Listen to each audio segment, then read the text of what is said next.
8 and 8. Read that. Israel is swallowed up. Now shall they be among the Gentiles as a vessel wherein is no pleasure. Israel is swallowed up. Therefore, he shall be among the Gentiles as a vessel wherein there is no pleasure. So no sooner the Gentiles seen that Israel was separated from their God, they couldn't wait for that to happen. Because as long as we were attached to the God of Israel, the nations couldn't touch us. One man could come in and take down 1,000, and because the Lord was with them, they would live through it. But as soon as they seen that Israel was no longer connected to the Father, they couldn't wait to have their way with us. They're like, okay, we got them now. Y'all used to be great warriors, right? Y'all was with y'all God, right? Now y'all under our God. Now let's see. Let's see who's the boss now. Y'all strong, huh? How strong are you without your God, Israel? They couldn't wait, man.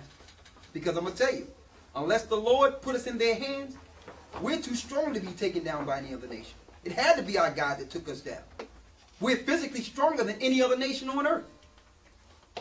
If you just put all the weapons to the side and put Israel in the ring with any other nation, they would fall quickly. Quickly. Without any problem. So it had to be our God that put us up under their hands. It had to be our God. Because if you really think about it, physically they can't beat us. They can't. It was our God, man. Read Hosea 9 and 17. Read that. My God will cast them away, because they did not hearken unto him. Because we didn't listen to him, he cast us away. Read. And they shall be wanderers among the nations. They shall be wanderers among the nations. Hosea 9 and 17. Hosea 9 and 17.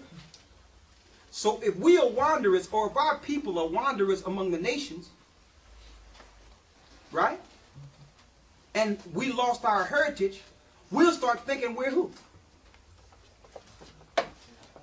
We'll start thinking we're Gentiles. Don't forget, Gentiles mean non-Israelites.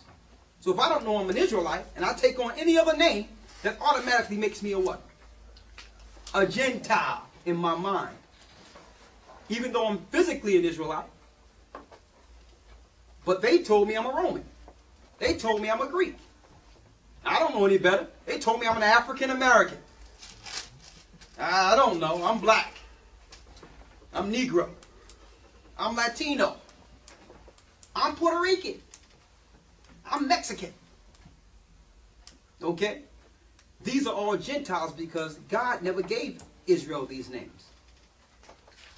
You understand? So if you're not an Israelite, you automatically a Gentile.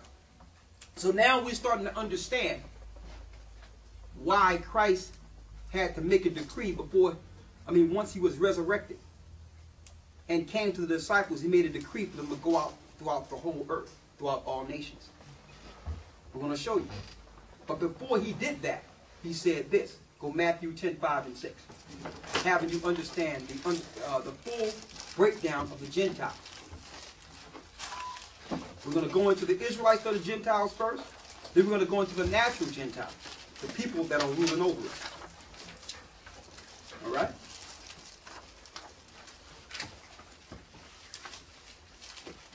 You got it? Go to Matthew 10, 5 and 6. Read that. These 12 Jesus sent forth and commanded them, saying, Go not into the way of the Gentiles, and enter any city of the Samaritans enter ye not. So Christ told us, don't go to the Gentiles. That's what Christ told the disciples. Don't go to them. Don't go to Samaria. Why? We just read in 2 Kings 17 that there were other nations, Gentiles in the land, instead of our people. Right? That's why he told the Samaritan woman, you worship, you know not what you worship. For salvation is of the Jews. You are not the people. That's what he was telling them. So it tell you, he gave the disciples a decree, a distinct decree on where to go. Don't you go to those other nations. Go to Israel. Go to the people that we know are Israel first. Read. But go rather to the lost sheep of the house of Israel. But what sheep? But go rather to the lost sheep of the house of Israel. What would make someone lost? If they were scattered amongst the nations and lost their identity. You understand that? So now, you have their own brothers looking at them and saying, listen, you're not rolling with us. You uncircumcised. You're them. You're not us. That's what was going on. Read on. And as ye go, preach, saying, the kingdom of heaven is at hand. So he was telling them who the kingdom was for. The Romans wasn't waiting for a kingdom to come through Christ. The Romans wasn't looking for Christ. Who was looking for a kingdom? The people who the Savior was promised to. That's why Herod wanted to kill him at birth. The nation's not looking for no Savior to get God's people out of captivity, because once he come, all the governments must crumble and bow to him. So they're not looking for Christ. They wasn't looking for him back then. So don't fall for this stuff they're teaching you in these churches. They was not looking for Christ. Who was looking for Christ? It was written in our scriptures.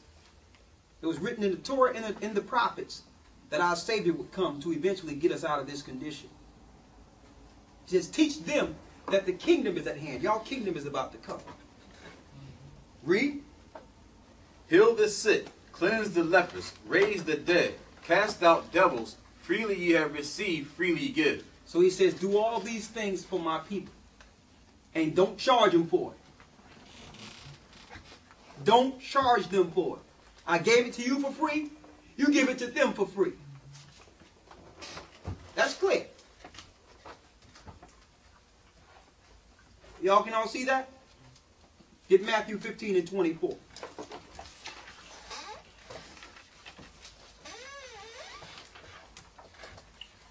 Go ahead.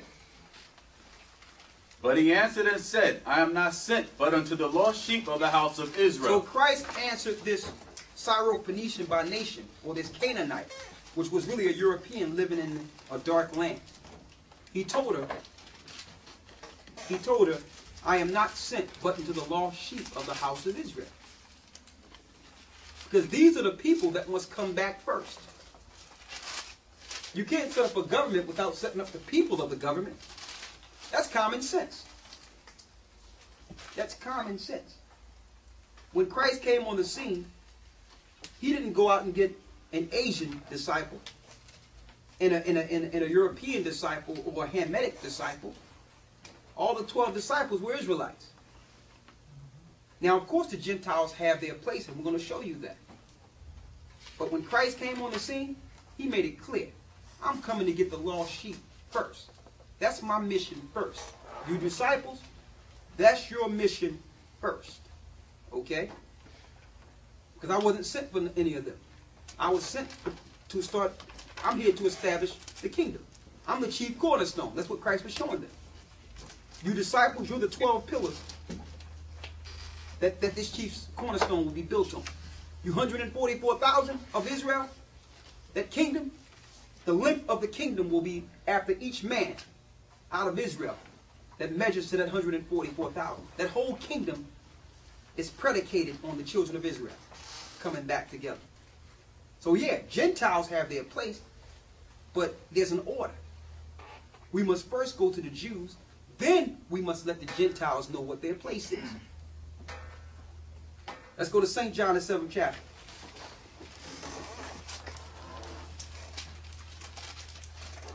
St. John 7 and 33. Now, as we can see, you have Israelites that are lost, that are acting like what? Gentiles.